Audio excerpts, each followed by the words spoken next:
Hi ನಮಸ್ತೆ. ಎಲ್ಲರೂ mute ಮಾಡಿ ಕಥೆಯನ್ನು ಓದಿ. ಟಿವಿಯಲ್ಲಿ ನೋಡಿದ್ದು.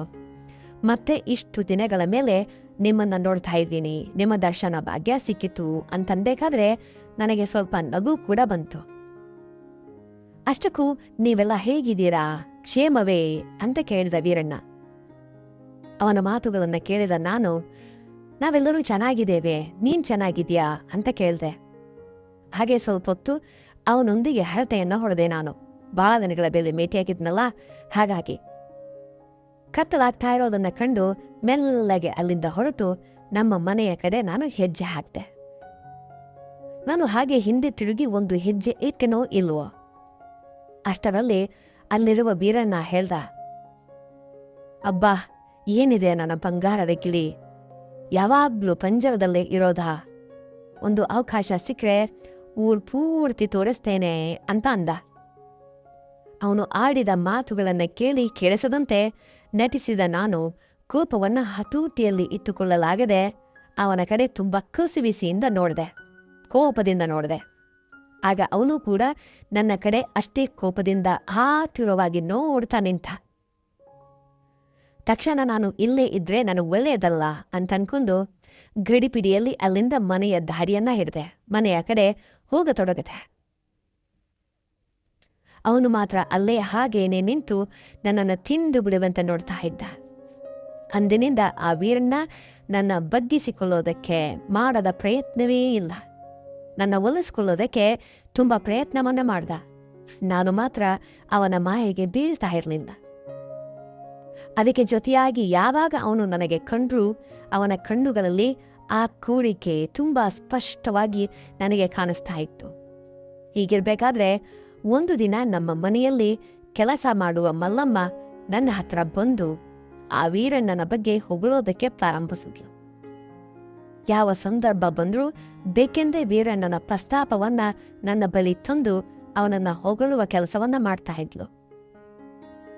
ಎಂದಿನಂತೆ ಒಂದಿನ ನಾನು ನನ್ನೆಲ್ಲಾ ಕೆಲಸಗಳನ್ನ ಮುಗಿಸಿ ಸೋಫಾದಲ್ಲಿ ಕೂತ್ಕೊಂಡು ಟಿವಿ ನೋಡ್ತಾ ಇದ್ದೆ. ಮಲ್ಲಮ್ಮ ಬಂದು ನನ್ನ ಕಾಲನ್ನು ಒತ್ತಾ ಇದ್ಲು.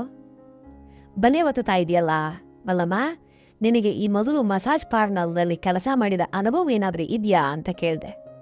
ಅಯ್ಯೋ ಅದೆಲ್ಲ ಇಲ್ಲ ಅಮ್ಮೋರೆ, ನಮ್ಮಂಥವ್ರಿಗೆ ನಿಮ್ಮಂಥವರ ಕಾಲು ಒತ್ತಿದ್ರೆ ತಾನೇ 4 ಕಾಸು ಹೊಟ್ಟೆಗೆ ಸೇರೋದು ಅಂಥೇಳಿ ದೊಡ್ಡದಾಗಿ ಹೇಳಿದ್ಲು.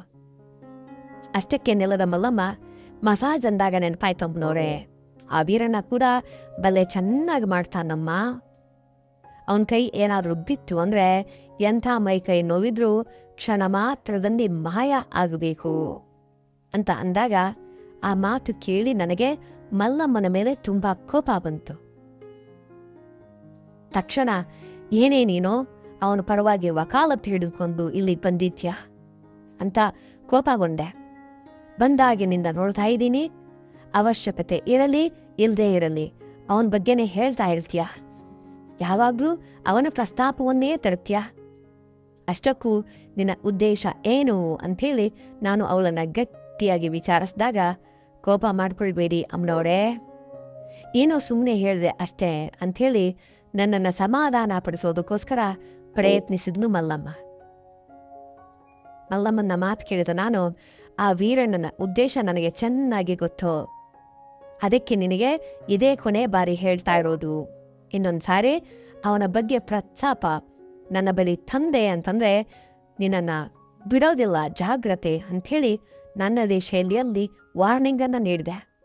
ಅದರಿಂದ ನನ್ನ ಮಾತನ್ನ ಗಂಭೀರವಾಗಿ ತಗೊಂಡ ಮಲ್ಲಮ್ಮ ಮತ್ತೆಂದು ಅವನ ಬಗ್ಗೆ ನನ್ನ ಮುಂದೆ ಮಾತಾಡಲಿಲ್ಲ.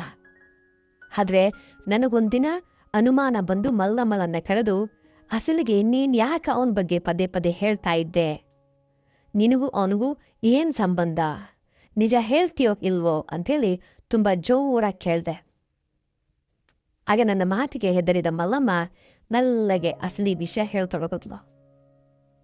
ನನ್ನ ಗಂಡ ನನ್ನನ್ನು ಬಿಟ್ಟು ಹೋದ ವಿಷಯ ನಿಮಗೆ ಗೊತ್ತೇ ಇದೆಯಲ್ಲ ಅಮ್ಮವ್ರೆ ಅಂಥೇಳಿ ಅವಳು ಕೇಳಿದ ಪ್ರಶ್ನೆಗೆ ಹೌದು ಗೊತ್ತು ಅಂತ ಉತ್ತರಿಸ್ದೆ. ಹಾಗೆ ನನ್ನ ಗಂಡ ಬಿಟ್ಟು ಹೋದ್ಮೇಲೆ ಒಬ್ಬಂಟಿಯಾಗಿರುವ ನನ್ನ ಮೇಲೆ ವೀರಣ್ಣ ಕಣ್ಣು ಹಾಕ್ದ. 2-3 ಸಾರಿ ಅವನ ಬಳಿ ಬರೋದಕ್ಕೆ ಬಲವಂತವನ್ನ ಮಾಡ್ದ. ಆದ್ರೆ ಅವನೆಂದ್ರೆ ಇಷ್ಟವಿಲ್ಲದ ನಾನು ಅವನಿಂದ ತಪ್ಪಿಸ್ಕೊಳ್ತಾ ಇದ್ದೆ.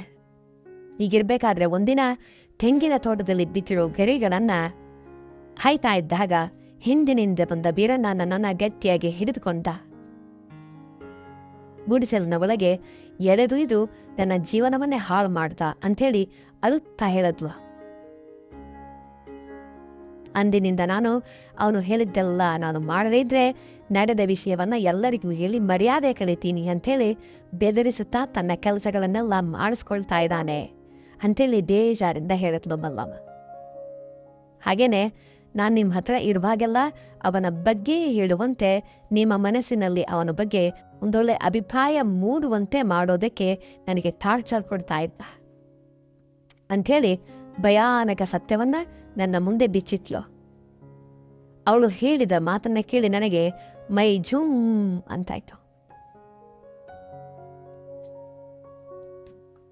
ಛೀ, ಈ ವೀರನ ಇಷ್ಟೊಂದು ದುಷ್ಟನೇ,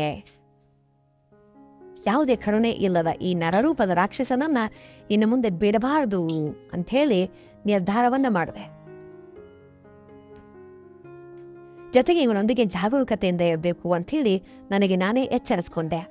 ಒಂದಿನ ನಮ್ಮ ಅತ್ತೆಯವರು ನಮ್ಮ ಮಾವನನ್ನ ಕರ್ಕೊಂಡು ಆಸ್ಪತ್ರೆಗೆ ಚಿಕಿತ್ಸೆಗಾಗಿ ಹೋದ್ರು. ಮನೆಯಲ್ಲಿ ಒಬ್ಬಳೇ ಇದ್ದ ನಾನು ಏನ್ ಮಾಡಬೇಕು ಅಂತ ತಿಳಿದೆ ಸೋಫಾದಲ್ಲಿ ಕೂತ್ಕೊಂಡು ಟಿವಿ ನೋಡ್ತಾ ಇದ್ದೆ. ಈ ನಡುವೆ ಕೆಲಸದವಳು ಮಲ್ಲಮ್ಮ ಜೋರಾಗಿ ಕಿಚ್ತಾರೋ ಶಬ್ದ ನನಗೆ ಕೇಳಿಸ್ತು.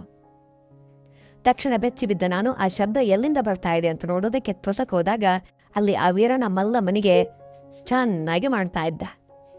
ಏನಿದು, ಯಾಕೆ ಅವಳನ್ನ ಹೀಗೆ ಚಿತ್ರಹಿಂಸೆ ಕೊಡ್ತಾ ಇದ್ದಾನೆ, ಕೇಳೋರು ಯಾರು ಇಲ್ಲ ಅನ್ಕೊಂಡಿದ್ಯಾ, ಈಗಲೇ ಪೊಲೀಸ್ ಕಂಪ್ಲೇಂಟ್ ನೀಡ್ತೇನೆ ನೋಡು ಅಂತನ್ನುವಾಗ ನನ್ನ ಮಾತ ಕೇಳಿ ಕೋಪಗೊಂಡ ವೀರಣ್ಣ, ಬಾರೇ ನನ್ನ ರಾಣಿ, ನಿನಗಾಗಿಯೇ ನಾನು ಎಷ್ಟೋ ದಿನಗಳಿಂದ ಕಾಯ್ತಾ ಇದ್ದೇನೆ ಅಂಥೇಳಿ ಒಂದು ತುಂಟ ಮಾತುಗಳನ್ನ ಆಡೋದಕ್ಕೆ ಪ್ರಾರಂಭಿಸ್ತ. ಅಷ್ಟಕ್ಕೆ ನಿಲ್ಲದ ಆ ವ್ಯಕ್ತಿ ಇದ್ದಕ್ಕಿದ್ದಂತೆ ನನ್ನ ಬಳಿ ಬಂದು ನನ್ನ ಮೇಲೆ ಎರಗೋದಕ್ಕೆ ಪ್ರಾರಂಭ ಮಾಡ್ದ. ಆ ಘಟನೆಯನ್ನ ಕಣ್ಣಾರೆ ನೋಡಿದ ಮಲ್ಲಮ್ಮ ತಕ್ಷಣ ಅಲ್ಲಿಂದ ಓಡಿ ಹೋದ್ಲು. ಅಲ್ಲಿ ಯಾರೂ ಇಲ್ಲ ಅಂತನ್ನುವ